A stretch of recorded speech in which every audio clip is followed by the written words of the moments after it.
जय जगन्नाथ सांग माने पवित्र पणा संक्रांति आपण समस्त अनेक सारा शुभेच्छा और शुभकामना। आम मैंने रेडी आम पाखे शिव मंदिर को बाहरी गलु सेठी पहुँचिक फास्ट आग भोग किणी नेलु। भोग किणी मंदिर भितर गला बेलू माँ एत सुंदर मूर्ति देखी बहुत बढ़िया लगे सेठी भी प्रणाम करनेलु।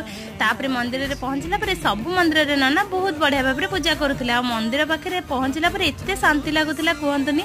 मो सान झील केमती मुंडिया मारुची देखते आ दुर्गा माँ पाखे भी पूजा सरला सेठी पिला झाड़ी देले आ सिंदूर भी आमको टिके देले। तापर ये जो फोटो टिके उठेकरी आम टिके पादुका पाइनेलु। तापर मंदिर बाहरी गलु।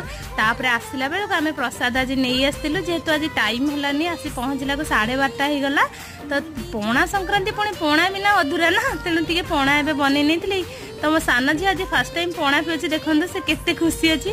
जदि वीडियो भल लगी निहाती लाइक करने चैनल नुआ थे प्लीज सांग मैंने सब्सक्राइब करने। आपण पणा संक्रांति केमी कटला कमेंट कर जनइबे।